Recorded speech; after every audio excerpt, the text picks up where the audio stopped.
మొత్తం మేము అన్ని సెలబ్రేషన్స్ క్యాన్సిల్ చేస్తాం. వద్దు అసలు వాళ్ళకి అలా ఉంటే మనం ఎలా సెలబ్రేట్ చేస్తాం, మొత్తం అన్ని క్యాన్సిల్.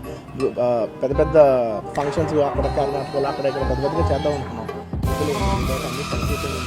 ఆ తర్వాత ఒక తండ్రిగా నాకు ఇంత సాధించి ఇంత పెద్ద సినిమా తీసిన అతను లాస్ట్ 2 వీక్స్గా ఈ గార్డెన్లో మూల కూర్చుని ఉంటున్నాడు. రోజు ఆ పైన ఉంటున్నాడు, లేకపోతే ఇక్కడ ఉంటున్నాడు. నేను ఒకసారి ఈ గార్డెన్ దగ్గరికి వచ్చి, ఏంటయ్యా ఇట్లా ఉంటావు నువ్వు, వెళ్ళి ఫ్రెండ్స్ దగ్గర కన్నా వెళ్ళు, లేకపోతే ఏదైనా ఊరన్నా వెళ్ళు, ఏదైనా బ్రేక్ తీసుకో, ఇందులోనే ఉండి నువ్వు ఇట్లాగా మరోజుగా ఇలా కూర్చుని ఉంటావు, దేశం అంతా నీ సినిమాని సెలబ్రేట్ చేసుకుంటుంటే నువ్వు ఇట్లా కూర్చుని ఉంటావు అంటే, సో అన్ఫార్చునేట్ ఇన్సిడెంట్ కరెక్ట్గా ఇప్పుడు జరిగింది. You don't know why, but the nature did it like that, let me take it, తర్వాత ఎప్పుడైనా వెళ్తాలే అని అతను చూస్తుంటే నాకే కడుపుతుంది.